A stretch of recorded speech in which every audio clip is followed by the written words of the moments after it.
Hello friends, judicial exam watcher channel से मैं राजेश कुमार सोनी। आज हम लोग पढ़ने जा रहे हैं एविडेंस एक्ट का सेक्शन 15 जो कि बात करता है ऐसे तथ्य जो इस प्रश्न को प्रभावित करते हैं कि कृत्य विशेष दुर्घटनाजनित था कि साहस था, यानी कि facts bearing on question whether a particular act was accidental or intentional।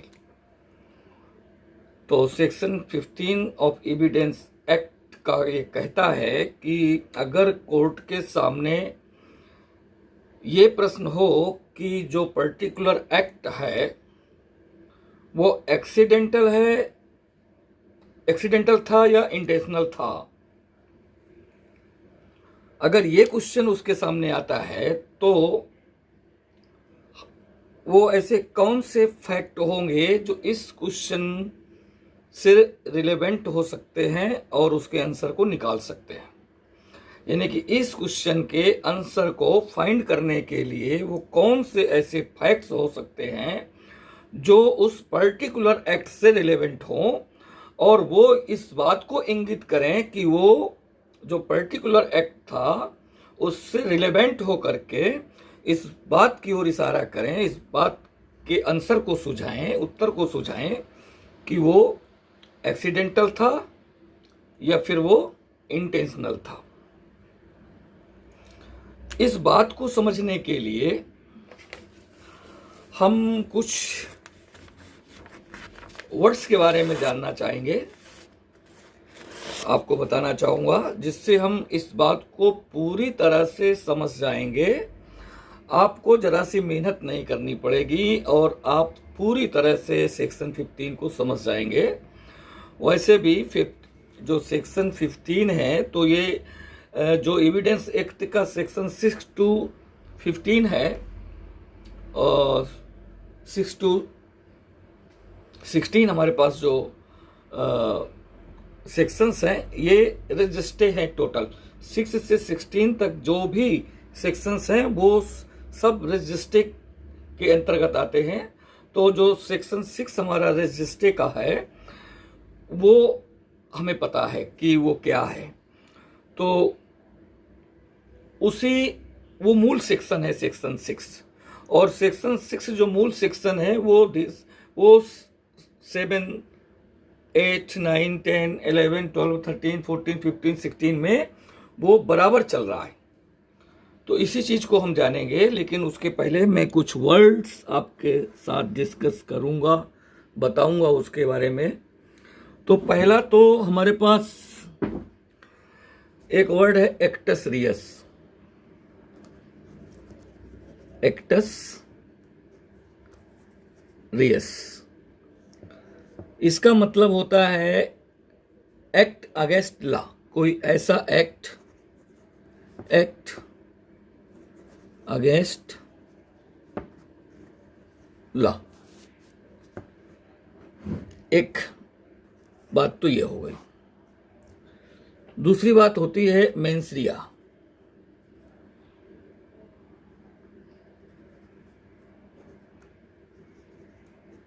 Mains रिया मतलब होता है गिल्टी माइंड।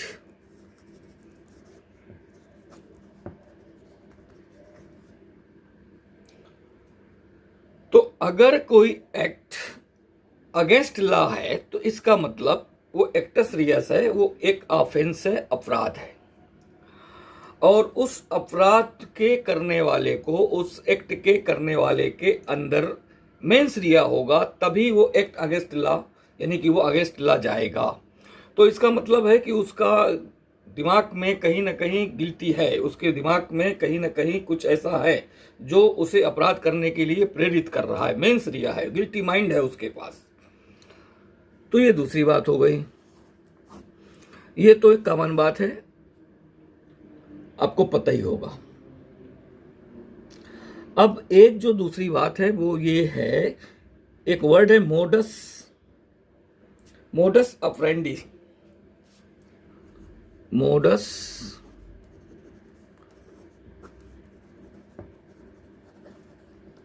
अफ्रेंडी। मोटस अफ्रेंडी ये वर्ड है जो सेक्शन 15 के लिए मायने रखता है और इसका मीनिंग होता है अ पर्टिकुलर वे,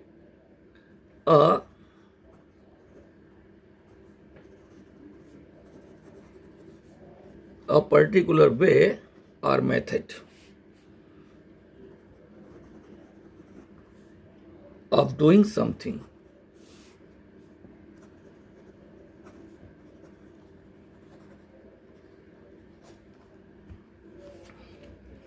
तो ये जो मोटस अफ्रेंडी है ये सेक्शन 15 में आपको दिखेगी। तो इसका मतलब ये हुआ कि जो वो ऐसे फैक्ट होंगे जो रिलेवेंट होंगे इस सेक्शन के अंतर्गत, वो फैक्ट कहीं ना कहीं मोटस अफ्रेंडी होंगे। मोटस अफ्रेंडी होंगे यानी कि उसने जिस एक्ट को लेकर के अभी कोर्ट के सामने क्वेश्चन है कि ये एक्सीडेंटल है या इंटेंशनल है, इसके आंसर को फाइंड करने के लिए जो रिलेवेंट फैक्ट होंगे वो मोटस अफ्रेंडी होंगे। यानी कि उसके जो भी प्रीवियस एक्ट होंगे वो भी रिलेवेंट हो जाएंगे अगर वो मोटस अफ्रेंडी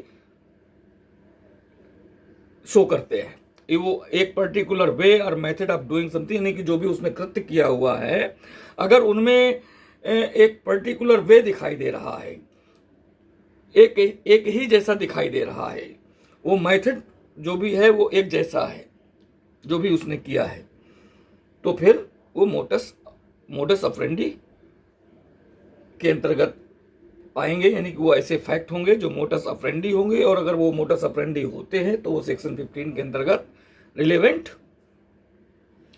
हो जाएंगे। तो सेक्शन 15 के अंतर्गत जो ये मोटस अफ्रेंडी होंगे वो सीरीज ऑफ सिमिलर ऑकरेंस होगा।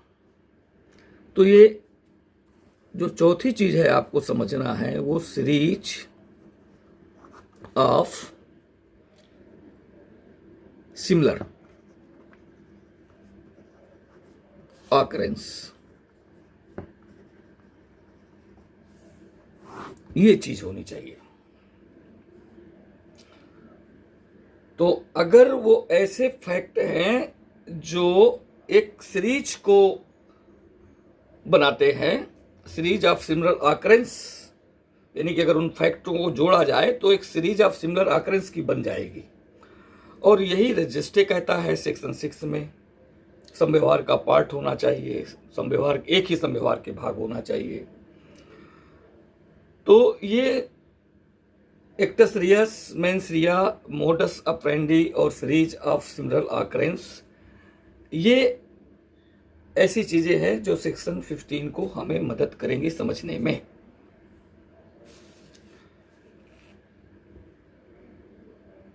अब इतना अगर क्लियर हो गया है तो अब हम एक विशेष बात बताएं कि जो सेक्शन 15 है वो पर्टिकुलर नेचर की है, इसलिए ये पर्टिकुलर जो नेचर है वो विशेष नेचर होने की वजह से ये विशेष कृत्यों पर ही लागू होती है। वो कैसे विशेष कृत्यों पर लागू होगी अभी हम उसको देखेंगे।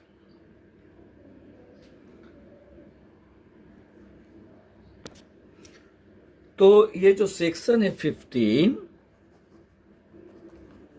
ये वहां लागू होगी जो एक्ट है। तो act which was only particular nature.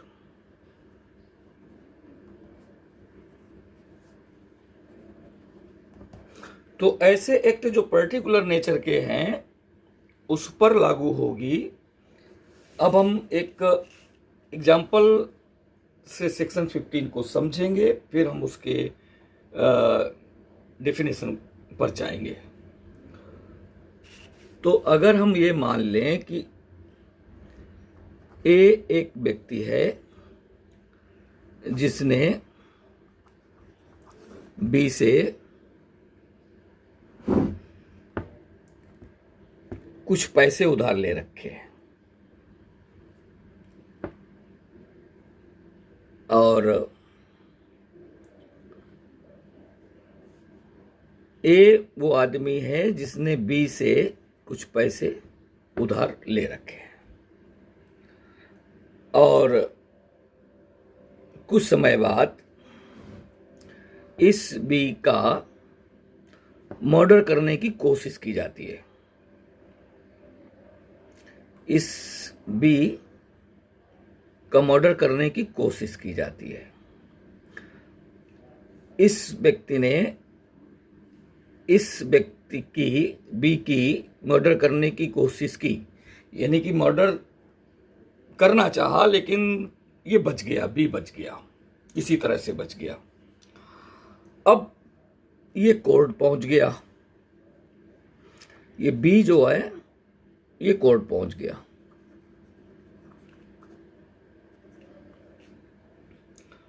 Court पहुंच करके इस बी ने इस पर अटेम्प्ट टू मर्डर का मामला बनाया और इस ए ने कहा कि नहीं साहब, मैंने इसको मारने की कोशिश नहीं की, वो जो एक्ट था वो एक्सीडेंटल था।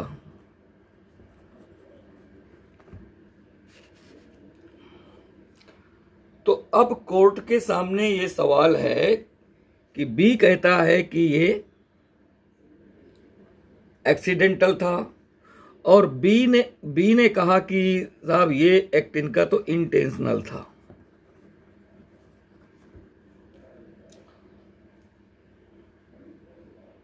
अब कोर्ट के सामने ये सवाल है कि ए का जो ये एक्ट है वो एक्सीडेंटल था या इंटेंशनल था। चूंकि ए कह रहा है कि एक्सीडेंटल था और बी कहता है कि इंटेंशनल था, तो क्वेश्चन तो कोर्ट के सामने राइज हो गया ना कि ये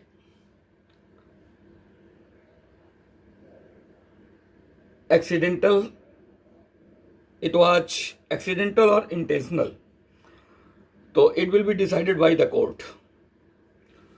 तो अब ये बात आएगी कि बी कुछ ऐसे फैक्ट शो करे जिससे ये कोर्ट के सामने जो प्रश्न है उसकी फाइंडिंग हो जाए कि वो इंटेंशनल था, या फिर ए कुछ ऐसे फैक्ट शो करे जिससे कोर्ट को ये फाइंड हो जाए कि वो एक्सीडेंटल था।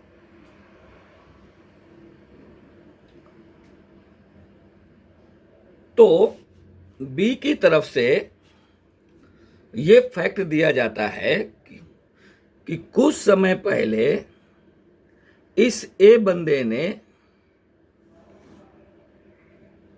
सी से भी कुछ पैसे उधार लिए थे, कुछ नहीं काफी पैसे उधार लिए थे, ये मान के चलते हैं, या कुछ पैसे लिए थे, जो भी आप समझ सकते हैं। इसका भी मर्डर हो गया और ए ने डी से भी कुछ पैसे लिए थे और डी का भी मर्डर हो गया। तो पैसा लेने वाला एक ही बंदा है ए, तो इसने 3 लोगों से पैसा लिया, सी का भी मर्डर हो गया, he was murdered, she was murdered and D was murdered.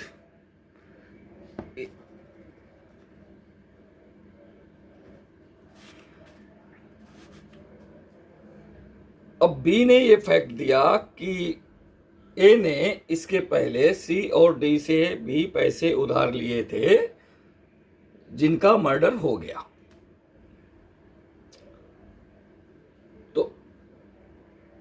तो यहां पर ये फैक्ट रिलेवेंट हो जाएगा कि ए का जो एक्ट था वो एक्सीडेंटल नहीं था, वो इंटेंशनल था। अगर ये फैक्ट बी के द्वारा दे दिए जाते हैं तो कोर्ट की ये फाइंडिंग होगी कि ए ने जो करेक्ट एक्ट किया है वो एक्ट इंटेंशनल था, ना कि एक्सीडेंटल था। तो यहां पर देखिए सीरीज ऑफ ऑकरेंस भी बन रही है।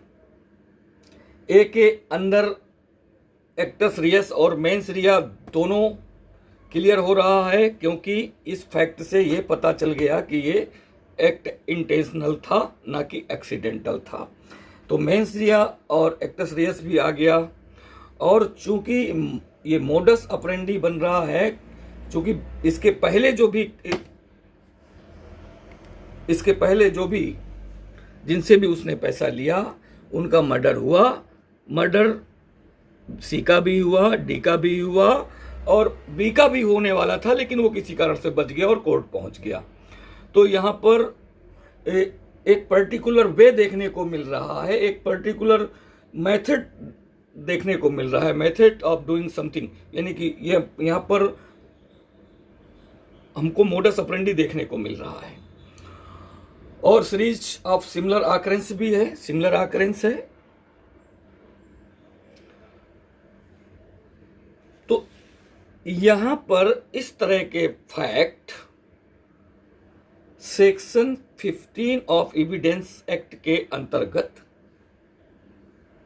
रिलेवेंट हो जाएंगे। एक एग्जाम्पल और लेते हैं जो कि बेयर एक्ट में दिया गया है।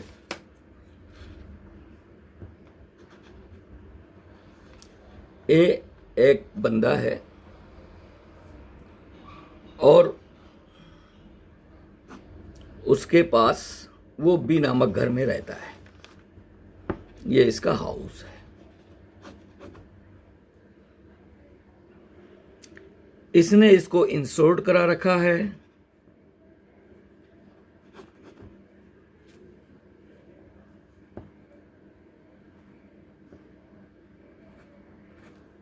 इंश्योर्ड करा रखा है और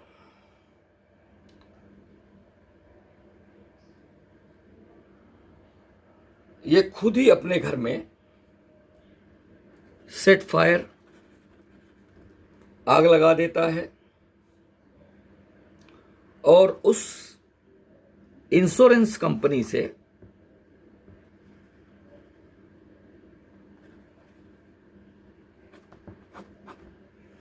जो इंश्योर्ड मनी है उसकी मांग करता है। वहां जाता है, कहता है साहब मेरे घर में आग लग गई। अब ये जो इंश्योरेंस कंपनी है ये कोर्ट पहुंच जाती है।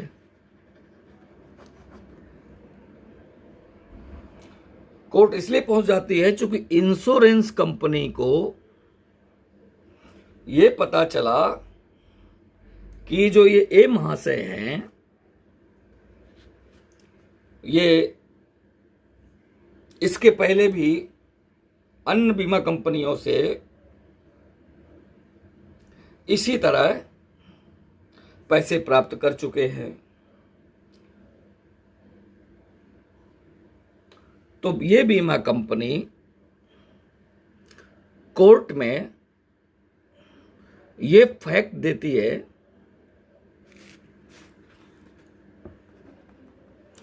कि ए के पास सी और डी नामक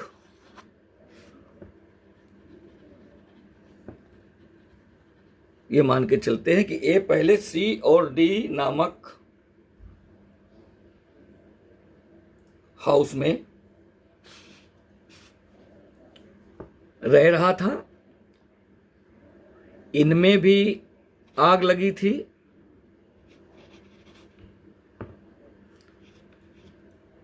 और इससे भी वो पैसा उस इंश्योरेंस कंपनी से प्राप्त कर चुका है। डी में भी सेम मेथड, सेम तरीके से आग लगी थी और उसी तरीके से वो इस वाले घर के लिए भी इंश्योर्ड मनी प्राप्त कर चुका है, डी वाले और सी वाले घर के लिए भी इंश्योर्ड मनी प्राप्त कर चुका है। तो इंश्योरेंस कंपनी ने ये फैक्ट दिया कि साहब ये पहली बार नहीं हुआ, यानी कि जो ये आग लगी है बी के घर में, ये अचानक नहीं लगी है, एक्सीडेंटल नहीं है, ये आग लगाई गई है, ये इंटेंशनल है। तो ये जो मोडस ऑपरेंडी है और सीरीज ऑफ सिमिलर ऑकरेंस है, इससे ये फैक्ट रिलेवेंट हो जाएंगे कोर्ट में, और कोर्ट ये फाइंड कर लेगा कि इस बंदे का जो एक्ट है सेटिंग फायर का, वो इंटेंशनल है, ना कि एक्सीडेंटल है। तो इस तरह से ये सेक्शन 15 के अंदर फैक्ट रिलेवेंट हो जाते हैं। तो सेक्शन 15 में जो लिखा गया है वो ये है कि when there is a question whether an act was accidental or intentional, तो the fact that such act formed part of a series of similar occurrence, तो वो fact that such act formed part, तो the fact कि इस तरह के जो act हैं वो एक पार्ट फॉर्म करते हैं किसका, इस सीरीज ऑफ सिमिलर ऑकरेंस का। तो इस सीरीज ऑफ सिमिलर ऑकरेंस का वो पार्ट है वो फैक्ट, और ये जो सीरीज ऑफ सिमिलर ऑकरेंस है in each of which the person doing, और ये सीरीज ऑफ सिमिलर ऑकरेंस इनमें से प्रत्येक कार्य को जो पर्सन कर रहा है, the act was concern is related, तो ये एक्ट उसी पर्सन से, उसी एक्शन से वो रिलेवेंट हो जाते हैं। तो when there is a question whether an act was accidental or intentional, तो the fact that such act formed part of a series of similar occurrence in each of which the person doing, तो वो उनमें से प्रत्येक काम जो वो व्यक्ति जो कर रहा है या किया है उसने, द एक्ट वाज कंसर्न्ड, तो वो और उस एक्ट से संबंधित जो भी उसने एक्ट किए हैं उस एक्ट से संबंधित, तो act was concerned is relevant. तो यानी कि उसके जो प्रीवियस एक्ट हैं वो इसके अंतर्गत रिलेवेंट हो जाएंगे, वो सारे के सारे मिल करके एक सीरीज ऑफ सिमिलर ऑकरेंस बनाएंगे, और वो सारे सीरीज ऑफ सिमिलर ऑकरेंस के अंतर्गत जितने भी एक्ट हैं उस पर्सन ने ही किए हैं, उस एक्ट से ही कंसर्न है। तो अगर उस एक्ट से कंसर्न है वो सारे पार्ट, तो वो रिलेवेंट हो जाएंगे। तो सेक्शन 15 के अंतर्गत इतना ही बताया गया है। तो इस तरह से section 15 of evidence act complete होती है। एक एग्जाम्पल और ले सकते हैं हम लोग।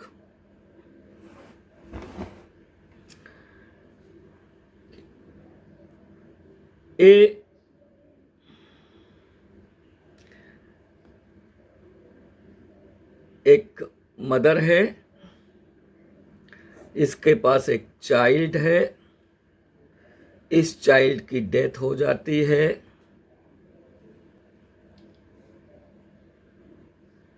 और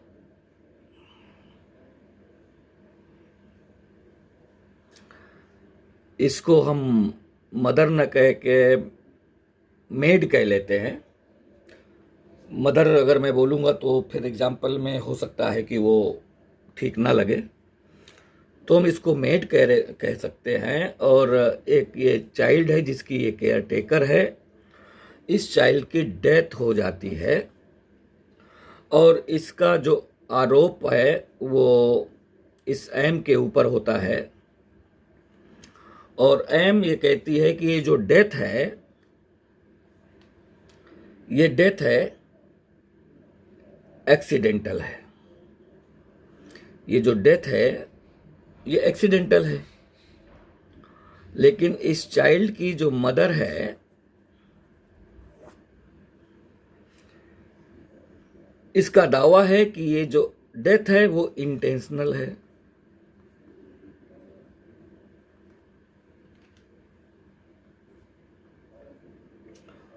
और ये मदर जो है कोर्ट पहुंच जाती है।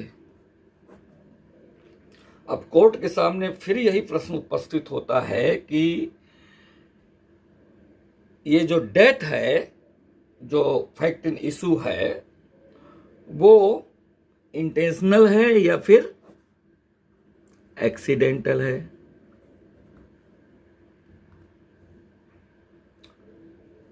तो ये एम इंटेंशनल साबित करने के लिए ये फैक्ट देती है कि इसके पहले इसने 2 जगह और 2 बच्चों की केयर टेकिंग करी थी। ये इन्हें पता चला इस घटना के बाद। तो इन्होंने डी और ई बच्चों की केयर टेकिंग करी थी, जिनमें से इन दोनों की डेथ हो गई थी। और जिस पॉइजन से इनकी डेथ हुई थी, सेम उसी पॉइजन से इसकी भी डेथ हुई है। ये फैक्ट कोर्ट के सामने आ जाते हैं। तो ये जो सीरीज ऑफ सिमिलर ऑकरेंस की है, ये जो प्रीवियस एक्ट है, ये प्रीवियस एक्ट मोडस ऑपरेंडी हो जाते हैं और एक्टस रियस और मेंस रिया को भी स्थापित कर देते हैं, और ये इससे रिलेवेंट हो जाते हैं, इसकी डेथ से रिलेवेंट हो जाते हैं। तो ये इस तरह के फैक्ट, ये जो फैक्ट हैं, ये such act form part of that such the fact that such act formed part of a series of similar action, series of similar occurrence, in each of which the person doing the act was concerned is relevant। तो इस वजह से ये relevant हो जाते हैं। तो इस तरह से ये सेक्शन 15 है, जिसके अंतर्गत इस तरह के फैक्ट relevant हो जाएंगे। तो ये थी सेक्शन एविडेंस एक्ट की section 15। Thank you for watching my video. अगर आप चाहते हैं कि इस तरह के वीडियो आपको मिलते रहें, तो कृपया मुझे आप इनकरेज करते रहें, कमेंट करते रहें, और अगर अच्छा लगता है तो आप चैनल को सब्सक्राइब कर लें, लाइक कर दिया करें, कमेंट कर दिया करें मेरा हौसला बढ़ाने के लिए, जिसकी वजह से मैं आपको और बेहतर चीज़ें दे पाऊँ। क्योंकि मेरा उद्देश्य ही है जुडिशियल एग्ज़ाम को वॉच करना और उसके बिहाफ पे आपको मैटर प्रोवाइड कराना, ताकि आपका ज़्यादा से ज़्यादा फ़ायदा हो और ज़्यादा से ज़्यादा आप मेरे वीडियो को वॉच करें। Thank you once again for watching.